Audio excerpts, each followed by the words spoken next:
তখন এটা করে নিলে অসুবিধার কিছু নেই, তাই তো? সঙ্গে সঙ্গে কারেন্ট রিয়াকশনটা পেয়ে যাবে। শুনতে পাচ্ছ?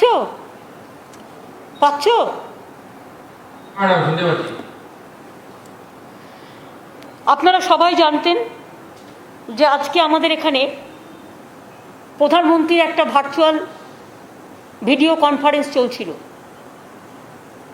এবং তাতে 10টা রাজ্যের মুখ্যমন্ত্রীদের ডাকা হয়েছিল, প্লাস কিছু ডিএমদের ডাকা হয়েছিল বিভিন্ন রাজ্যের।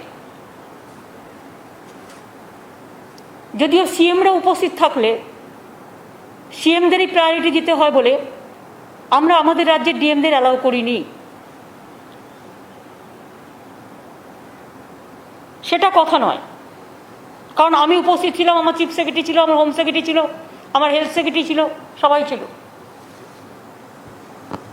আমাদের যেটা সবচেয়ে বেশি খারাপ লেগেছে, একটা যুক্তরাষ্ট্রীয় কাঠামোতে মুখ্যমন্ত্রীদের অফিসিয়ালি আমন্ত্রণ জানিয়েও তাদের কাউকে একটি কথা বলতে না দেওয়া, তাদের সাথে সৌজন্যতা বিনিময় করা। আজকে কোভিড সবচেয়ে বড় প্যান্ডামিক সিচুয়েশন, এই সিচুয়েশনে আমরা প্রত্যেকেই আমাদের রাজ্যের দাবি দাওয়া নিয়ে আমরা উপস্থিত ছিলাম এবং আপনারা হয়তো বিশ্বাস করবেন এইসব পেপার বক্স টক্স করে আমরা সমস্ত রেডি ছিলাম। বাট আমাদের কাউকে 1 সেকেন্ডের জন্য বলতে দেওয়া হয়নি। উনি ওনার পছন্দ মতো কিছু ডিএম, ওনার বিজেপি রাজ্যের ম্যাক্সিমাম এবং 4-5 জনকে দিয়ে বলিয়ে নিজে ভাষণ দিয়ে শেষ করে দিয়েছেন। কি যে ভাষণ দিলেন সেটাও বুঝলাম না। এই মিটিংটা ছিল প্রাইম মিনিস্টারের কোভিড নিয়ে মিটিং। কোভিড নিয়ে মিটিংটা এত casual, it was just a casual super flock meeting. We the chief ministers are feeling insulted and humiliated, and we are astonished to see that Prime Minister called a meeting and invited the chief ministers, and all the chief ministers were sitting just like puppet. Nobody is allowed to speak. Then how do we speak about the public demand? We never ask about the COVID vaccine. They never ask about the medicine position. They never ask about the oxygen position. They never ask about the remdesivir, the medicine, the urgent, what is not available in the market now. They didn't ask us for the black fungus, that new disease. এবং আমরা really লজ্জিত, আজকে আমাদের সরকারের 10 বছর পূর্ণ হচ্ছে।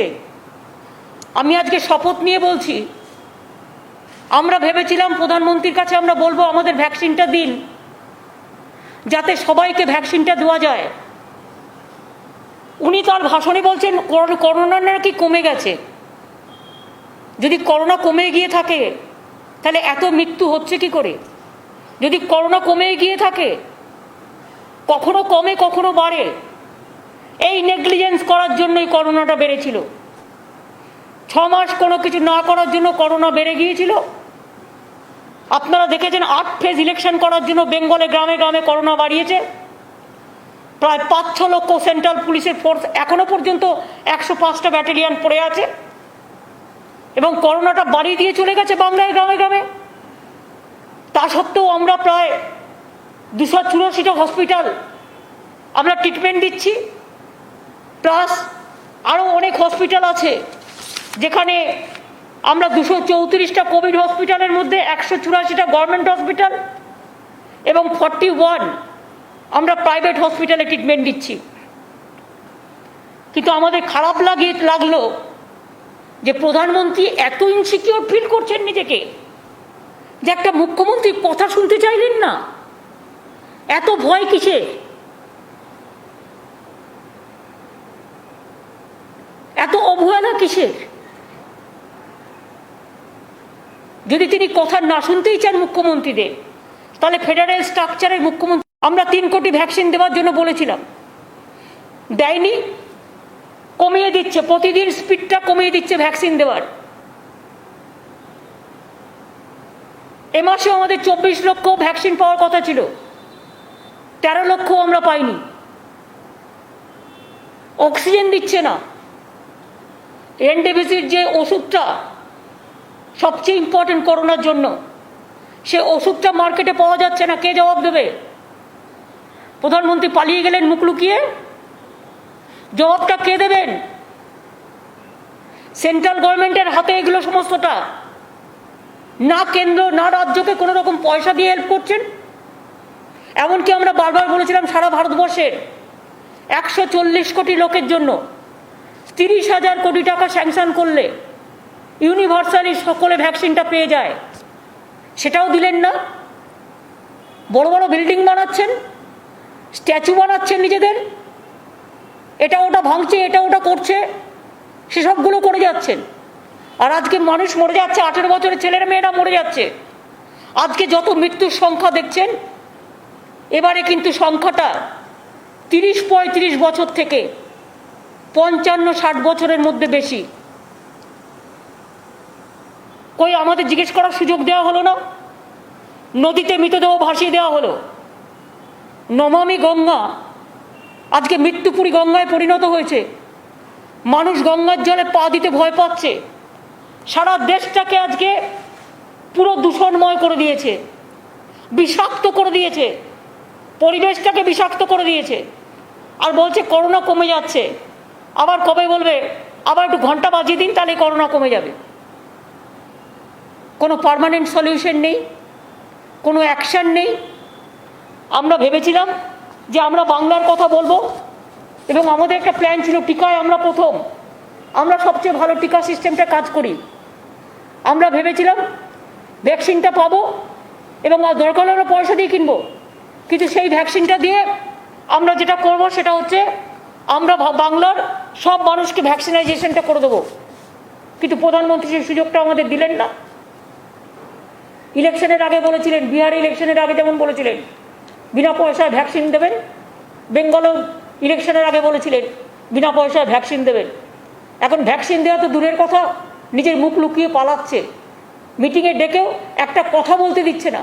তার মানে টোটাল ফেডারেল স্ট্রাকচারটাকে বুলডোজ করার, ডিমোলাইজ করবার এবং টোটাল ফ্র্যাকচার মানে ফেডারেল স্ট্রাকচারটাকে একেবারে দম্ভ দিয়ে ঘুরিয়ে দেওয়ার, একেবারে শুম্ভ নিশুম্ভর মতো ঔদ্ধত্য, অহংকার, দানবিকতায় ঘেরা একটা দেশ চলছে, যে দেশের আমরা অধিবাসী। আমরা গর্ব করি আমাদের দেশ নিয়ে। কোনো ভ্যাকসিন প্রকিউরমেন্ট করা হচ্ছে না। এবং দেখুন আমাদের এখানে যেটুকু গ্রামে গ্রামে বেড়েছে বিকজ অফ এই ফেজ ইলেকশনের জন্য। বারবার বলেছিলাম একবারে করে দেওয়া হোক, অন্তত 4টি ইলেকশনেও একসাথে করে দেওয়া যেতে পারত, করেনি। গায়ের জোরে কথা শোনেনি। কি চলছে সবই তো দেখতে পাচ্ছেন। পোস্টপোল ভায়োলেন্সের নাম করে সেন্ট্রাল টিম পাঠিয়ে দিচ্ছে। আর কই সেন্ট্রাল টিম পাঠিয়েছে উত্তরপ্রদেশে, যখন ডেড বডিগুলো ভাসিয়ে দিয়েছে, সারা দেশের গঙ্গা দূষণ করে দিয়েছে। আজকে কই সেন্ট্রাল টিম পাঠাচ্ছে দেখতে কোথায় ভ্যাকসিন আছে আর ভ্যাকসিন নেই, কোথায় অক্সিজেন আমাদের যেগুলো তৈরি করার কথা অক্সিজেন সেন্টার, সেগুলো করতে দেওয়া হচ্ছে না, ঝুলিয়ে দেওয়া হচ্ছে, ডিলে করে দেওয়া হচ্ছে। সুতরাং আমি মনে করি country is facing very critical, passing through a very critical juncture where Prime Minister is very casual, and today the meeting is been proved that it is a super flop, a casual meeting. He wanted to get the publicity through some media, and that's why whatever he thinks, he expressed his opinion, but he didn't allow the other chief ministers of the state. There are so many chief ministers' name was enlisted, Bengal to Maharashtra to Kerala to so many, but nobody was allowed to speak what they think. Are we the bonded labor or are we the puppet? Only what his master voice, their matter, and opposition is no matter. They have demolished the federal structure. They have forgotten the constitutional provisions. They have violated the COVID norms. They didn't allow us to speak how to control the COVID pandemic. The medicines are not available. The oxygens are not available. The